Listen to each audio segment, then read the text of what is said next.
Welcome to Create an Environment for Growth, a 7-minute podcast dedicated to helping you participate in the growth that God is doing in your life so that you can thrive while pursuing your calling. I'm Elise, and I'm here with our host, psychologist and author, Dr. J. Timothy Smith. Thanks, Elise. Tell us more about the topic for today. Remember that the basic categories for creating an environment for growth are focus, fellowship, and fasting. Today, we are talking about fellowship. We all need community. In 1944, a study was conducted to examine the effect of withholding affection from infants. 20 babies were put in normal caregiving situations, and 20 were given all their physiological needs, but with minimal human touch. The study was halted after 4 months when half of the babies in the no affection group had died. Human beings literally die if they can't interact with other humans. But, you object, what about hermits and people stranded on desert islands? They still have their memories of human interaction. Remember Tom Hanks in the movie Castaway? Remember Wilson? Wilson was a volleyball that Tom literally made into a human surrogate when he was stranded on an island for 4 years. He drew a face on the ball and made hair out of plant material. He had many conversations with Wilson. It's not too much of a stretch to say that Wilson kept him sane. Community is an important aspect of society and many religious traditions, but it is not just a cultural artifact. Neuroscience has determined that community is an important part of a person's well-being. In the field of interpersonal neurobiology, community is seen as one of the foundational aspects of healthy humans. In some mysterious way, our minds interact with other minds, and all the minds involved can be enriched by that. Conversely, when minds don't interact, mental health tends to deteriorate. We shouldn't be surprised by this. If humans are made in the image of God, one of the aspects of that image is community. God has revealed himself as 3 persons in one essence, a reality that we as humans find hard to understand because there is nothing in our experience that is comparable to the Trinity. This should not be surprising. If God is big enough to be the creator of everything, then there should be aspects of his being to which nothing can be compared.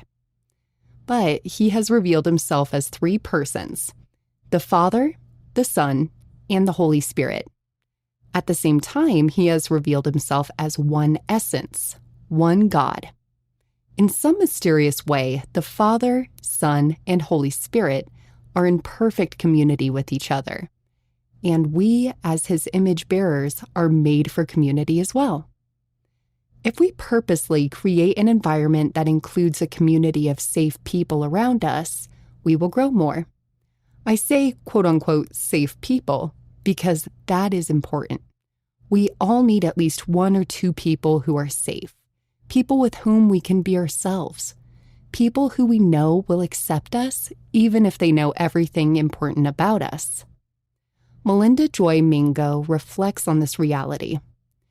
It is doubtful that any solitary person can reflect God's character on their own. God's image comes to expression in community and especially in our friendships with others. The journey of soul growth doesn't occur in isolation, but rather through our relationships with others as our lives collide in our everyday dealings in a broken and hurting world. The truth is that relationships as a whole can be a bit messy, and learning how to truly relate to others takes time. But I believe most people are looking for genuine relationships and community. And relationships can be very beautiful and rewarding and reflect the heart of God for all humanity. Jesus gave us a good model of community. We tend to think of him as always preaching to large groups of people, but he spent most of his time with 12 of his closest friends. They traveled together, ate together, and lived together for 3 years.